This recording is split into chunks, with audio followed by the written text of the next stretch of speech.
I know there's nobody here to speak for them, but that note had so much misinformation in it, so I'll speak to some points. But first, let's talk about just why I am against this and why I assume a lot of people in San Francisco are against it too. I was really just massively surprised it was on the ballot in the first place. Because we voted on this in 2022. We voted on this to have a compromise, and this is a compromise that most people actually do enjoy. If you need to use it during prime commuting hours, you can. If you want to go and use it as a park, you can on the weekends when most of us are off. And guess what? Our elected officials should have entered into robust conversations starting the beginning of this year or even now about what to do when the pilot ends. And we all should have been included in that. So I was blown away that we saw this on the ballot. Blown away. I was even more shocked when I actually read the ballot. What's in it? Nothing. Nothing.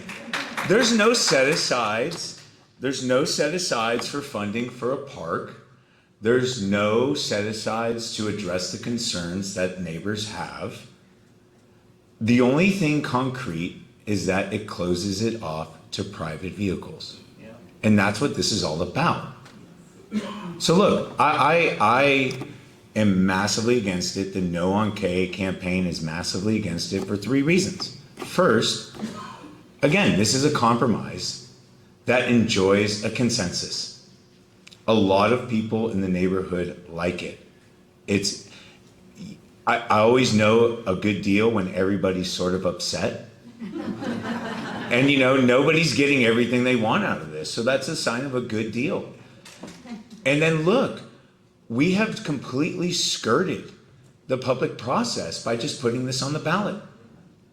There is no public process. This is a West Side issue, and these leaders who put it on has skirted accountability by putting it on the ballot to a citywide ballot when they should have legislated it through 2025. Second, it addresses none of the concerns of the neighbors. 18,000 cars use it a day. I know 10,000 people on a big weekend might go use it as a park at the most foggy place in San Francisco.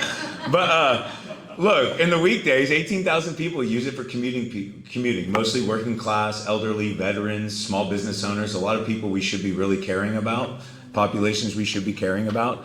They use it. And I might go over a couple of minutes. I'm sorry. I think that was longer. Sorry, too. Their note was very long, so I think I can. If I came to speak, I'm okay. Finally, this thing is so financially irresponsible. It's shocking. I mean, first of all, let me just say, second, circular logic. Are you guys going to build a park? No. We're not going to build a park. It won't be expensive. So you're just closing it off to cars. No. We'll build a park. Well, how expensive will that park be? It'll be tens of millions of dollars. It'll be hundreds of millions of dollars. We have an $800 million deficit. We have crises throughout the city, public safety crises, a street conditions crisis, mental illness and addiction crisis, housing. Everybody, we all can agree and say, housing, we should be putting more towards housing. But then we're going to put more towards a park next to a beach, next to Golden Gate Park. This is just a waste of time and money. It's financially irresponsible. So we are against it. Those are the 3 reasons why I'm against it. I just want it really quick. Is that okay? I mean, just because we're on it. Maintenance. As if because we change the use of the park, the wind and the sand will stop. I mean, come on. It'll always be a road. Every park in San Francisco requires emergency access. You will always have to maintain those roads. If we didn't maintain that road, the sand will blow down to the Lower Gray Highway and we will have to maintain it. So that is a complete lie.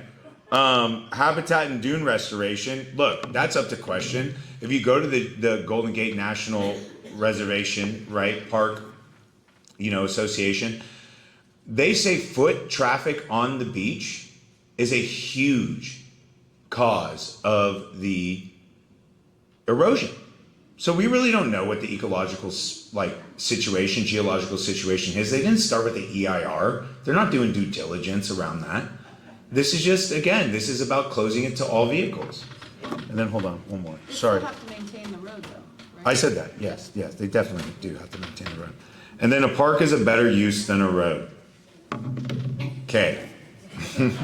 18,000 people a day use that road. How many of those people are working class? How many of those people are seniors? How many of those people are veterans?